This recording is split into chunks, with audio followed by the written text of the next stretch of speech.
Let's take a look at Jordan Mailata today. The first reaction of 2025. He's 6'8", 166 kilos.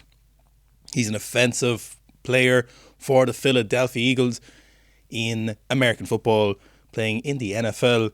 We've got a week in his life here, some of his training, some of his recovery, and some stuff on game day that I thought was pretty interesting to look at. So let's take a look at what Jordan's doing and see what we can learn. Probably for your own sport. You don't have to be playing American football to get some benefits from this, because there's a lot of interesting concepts here that I think are really beneficial to get across. Mailata.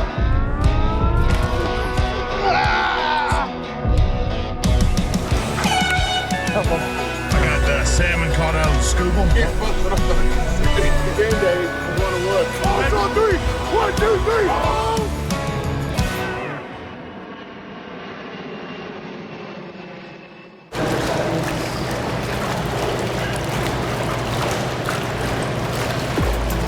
Tuesday, I usually come into the facility, do some recovery routines. I'll do some cold tubbing, do some sauna. I might ask a couple of the trainers to do some soft tissue work, just to get the body moving, blood flowing, and start the recovery process. So that's usually part of the routine. We just finished with the lower extremity pull recovery workout program. Hopefully it'll help knock some rust off. Sitting on the plane, coming back from LA. Feeling good right now after doing that, so. No birds.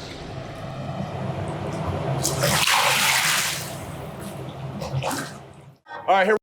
Okay, so we have, first off in the video, is his recovery. We've got some cold plunge, we've got some prehab/rehab work in the pool, and then he's on about getting soft tissue work done.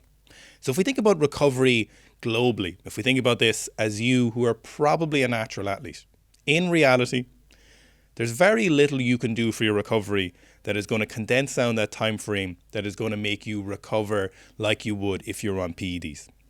So assuming you're getting good quality sleep, sufficient hydration, and good quality nutrition to a certain extent, you're going to be maximizing most of your recovery between sessions as best as you possibly can as a natural athlete. So when we think about people who take PEDs, we think about them condensing down that recovery between sessions. We think about them improving at a much faster rate. And sometimes when we're presented recovery for that natural athlete, when we're presented maybe cold tubs or we're presented sauna or soft tissue work, we might have this expectation that it's going to give us the same effective PEDs but to a lesser extent. But I don't really want you to think about recovery in that way. What I want you to think about recovery is how you feel and how you feel going into your next training session. So whether that's strength training in the gym, whether that's on the pitch, whatever sport you're playing, I don't want you to think about recovery is going to improve my ability. Try and think about recovery as much as good feeling, as much as living in a body, your meat machine, feeling better. You can see him doing some hip airplanes here in the pool. He says he's getting some soft tissue work done. Think about these as improving every quality of your session that's going to be after you do those recovery sessions. So think about this. You've got a heavy back squat session, or you've got a big pitch session planned for tomorrow. If you come into this pitch session or the back squat session and you're feeling tight, you haven't gotten great sleep, you don't feel really loose, you don't feel fresh, you're going to have a worse quality session. Now think about this in you've gotten some soft tissue work in, you feel fresher, you feel looser, you've got a great night's sleep, you've gotten your hydration in. And while your ability to perform in both of these sessions one-to-one might be a little bit similar, it might even be statistically insignificant, but it might just be 2 or 3% better. Maybe even less, maybe even 1% better, which per session isn't a whole lot. But over the course of a year, if every session you do is just a little bit better, a little bit fresher, a little bit smoother, a little bit sharper, you feel a little bit better. Once we finish that year of training with just a little bit better every session, you mightn't have increased your recovery per se. You mightn't have got into a position where you're undeniably more recovered 4 or 5 days ahead of schedule doing these things. But if you think about these sessions when you come in and you just feel a lot better and you're getting better quality sessions, you do a little bit of extra work and you feel a little bit fresher, over the course of a year, you're going to be a much better athlete. Psychologically, you're just going to be much fresher. You're going to feel way better. If your body feels good, your mind is going to feel good. You're going to have way better sessions. And this is something that I really like about mobility, that I really like about soft tissue work. I don't love sauna and cold plunge, but if it gives you that feeling, I'm pretty happy for you to use those in your training. I'm not so worried about the modality you're using. I'm just really concerned that you aren't as fresh as you could be. Now, you can't replace PEDs, of course. Don't look for that in recovery. Think about getting to baseline, but think about the quality of your body and think about what ways could you do this. It could be lymphatic massage, it could be dry needling, it could be soft tissue work, it could be foam rolling, it could be those massive boots that we see, it could be the cold plunge. Anything that improves that quality that you know works for yourself is a good move if you can make time for it. Here are your offensive players of the game, the entire offense. Not a cop-out whatsoever, but when you do the things that you guys did on offense on Sunday, it takes everybody, right? Saquon had 255 yards, set the franchise record, but, right, it took the offensive line. We had great cutoff blocks on the backside by Landon and Jordan, right? We had an unbelievable push on the front side by Lane, Cam, and Makai. It takes contributions from everybody. It was a cool team game win. All right, good job. Success and winning can create ego. It can create complacency. That's human nature. We got to fight that and just keep putting our heads down. That's all the message is. Keep putting your head down. Focus on what we need to focus through distractions and keep working. Yo, I'm on a journey. Okay, so there we have a team meeting. Now, you're probably not a professional athlete in a multi-million, probably billion-dollar industry. So you're probably not going to be going into a massive studio with comfy chairs and having these professional coaches reviewing your training. You might be lucky enough to have a coach. You might be lucky enough to have an opportunity for someone better than you to help you or more experienced. But you don't need to necessarily go for that kind of structure in your training. What's really happening here is just a review of how their sessions are going, a review of how game day went, what's going on in training, a little bit of team bonding, a little bit of motivation. But you see all of those of their notebooks, all of those players came in taking notes, thinking about the things that they need to do. They're just taking stock of what is going on. And I think sometimes we can get caught up in training for playing a sport, especially when we're in season. So if we look at this week, it's an in-season week. Game day was on Saturday. And we can get caught up in just playing the sport and trying to get through things when we don't necessarily analyze what's going on. We don't think about us personally, what are my issues, and we don't sit down and try and look at them a bit more objectively. We get maybe overwhelmed in training, maybe we train really hard, we're just trying to get from session to session, we're just trying to get from day to day. Maybe you're playing rugby, you might have 2 or 3 gym sessions in the week, you might have 3 pitch sessions, you might have a game every Saturday, and this might be it for the next 6 months, and you don't really ever take a chance because you're probably working, you're probably in college, you probably have relationships to maintain, you have all these other things to do. So it's really important to not necessarily go to a massive amphitheater like this and sit down with professional coaches, but it is useful every week or every 2 weeks just to sit down 15, 20 minutes, look at what went on, see what your knowledge can extract from this information, see how you can improve. Can you ask your coach for advice? Can you ask your teammates for advice? Can you ask someone? Can you go look for some evidence and see, did things go well? Are things progressing in the context of where you are? And just assess what's going on and be objective about it. And I think it's really valuable as an athlete to be calm and relaxed and think, okay, I need to see what I did wrong, I need to see what I did well, and capitalize on both of those. Don't always just knock yourself down when you're doing this review. Look at the good things you're doing because you want to emphasize those good things. You want to keep doing the things you're doing well. Don't knock yourself. Give yourself confidence for the good stuff you're doing. Every day to be a better person. Nothing to it, I just put the work in. Last out, first in, cause life's great. Singing like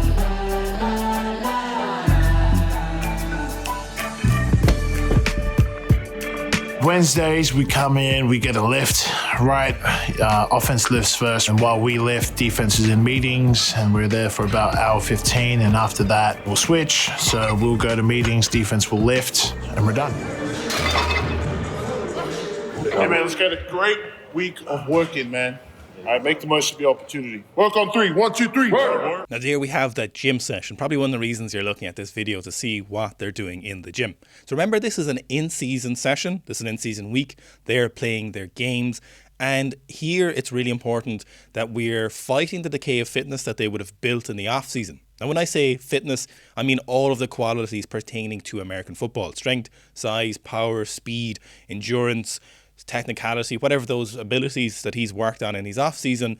These are things that he's going to try his best to maintain in the in-season while still giving priority to those game days and those pitches and those training sessions. So this is the idea of we want to do as little as possible to maintain as much as possible. So it's always with the view that every in-season session is done with, I'm trying to maintain the qualities I've built.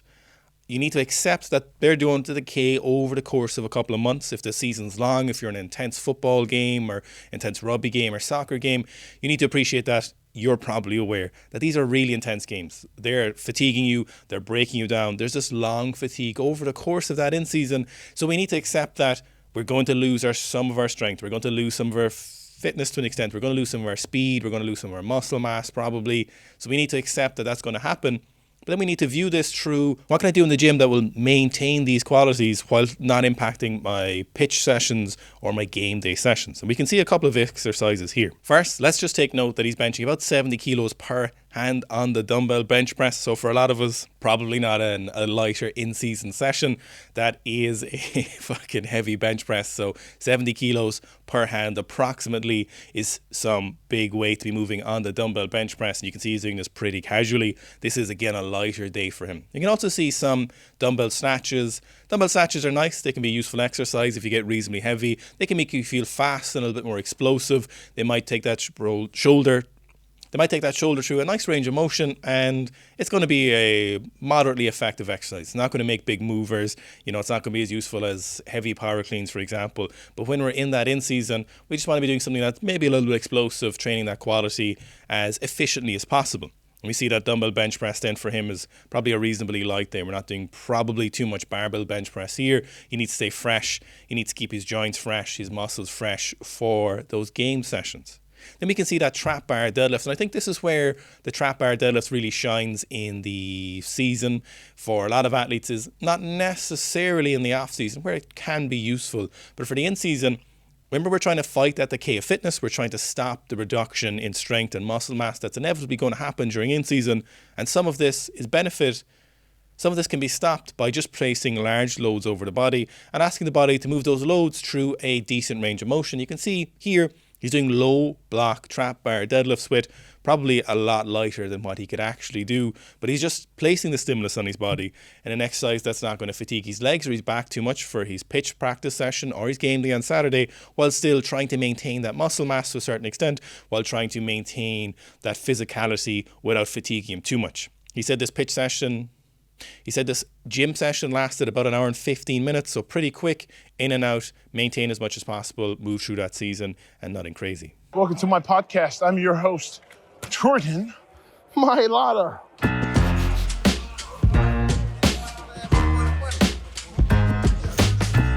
Oh, do you want this ball? Can I try and kick it over there? It is a kicking ball.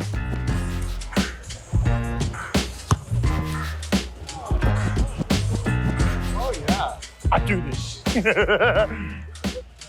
Straight up and down.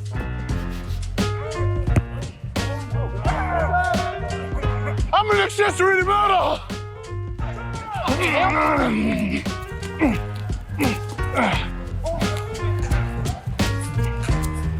I like to practice at a high intensity, at a high pace, to get it as close to game day as possible. I don't believe in slow practice. I don't believe in slow movements. But I only believe that because of the team or the leaders that I've had, my time here at the Eagles, just the way they've practiced, and I've seen the success that they've had. So for me, it's just an easy path to follow. Just do exactly what they've been doing. I can get a little angry sometimes at practice. I'm just frustrated with, sometimes my technique, sometimes the play, and sometimes the defensive scout work.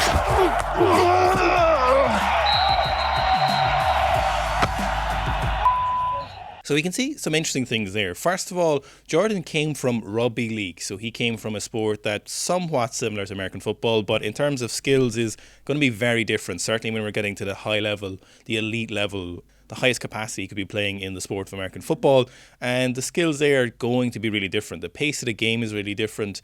And you can see him here talking about getting frustrated. Now, I think sometimes we can make this idea that we shouldn't be frustrated. We should always be nice and calm and relaxed and very stoic during our sessions. And for some athletes, this can be good. But I find that sometimes a little bit of frustration doesn't always need to be cleared away. Sometimes this frustration can be a useful motivation to get better. We see from the best athletes, you have to be obsessed with your job. This is their job. And you need to be in a position where you care. You need to be in a position where you're putting your best foot forward all the time. And it would almost be concerning somewhat for an athlete to not get frustrated. Certainly in his position, he's obviously motivated. He's motivated financially, probably for a passion for the game. And as you can see, he mentioned there that he's motivated by his teammates pushing really hard. So in this case, you probably have the same feelings during sessions where you're frustrated with your snatch not going well. You're frustrated with your line outs not going well.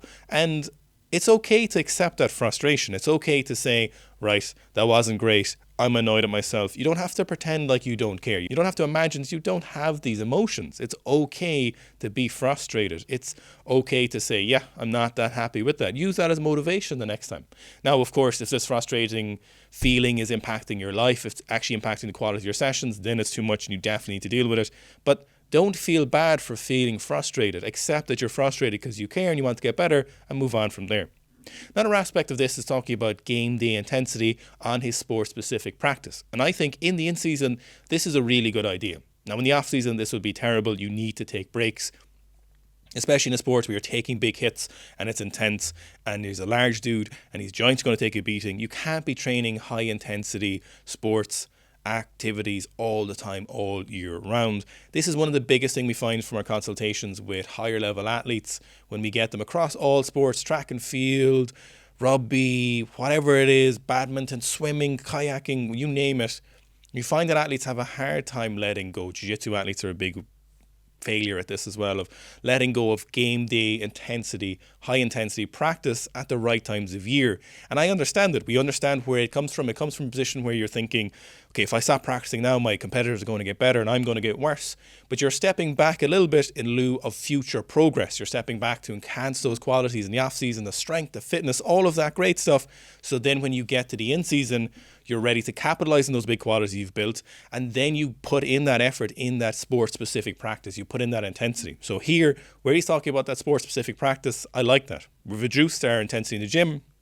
You know, he was in on Wednesday for an hour and 15 minutes, and now he's done with that session for the gym. He's doing his sport-specific practice. He's got a game day on Saturday, and he's putting in the intensity. Now, that's it for today's video. I hope you enjoyed the first ever reactions in 2025. We've got a couple of these lined up. These quality videos from American football teams are fantastic because the principles are something that everyone can learn from, but they just put up really good quality videos. You know, we've got someone videoing multiple different sessions. We get a good insight into what's going on. In-season training is really important to understand how that's going. So if you need some help with your own training, head over to the Sika Strength app on iOS and Android. If you want to become a unit like these American football players, you want to become a horse, check out the Becoming a Horse program. Strength, power, hypertrophy work, it's all there. Conditioning programs on the app. Also, if you want to check out the Sika Strength newsletter, where we have an S&C strength conditioning section for coaches and athletes to get great information multiple times a week, so it can remind you of what's going on, how you can improve in your own training.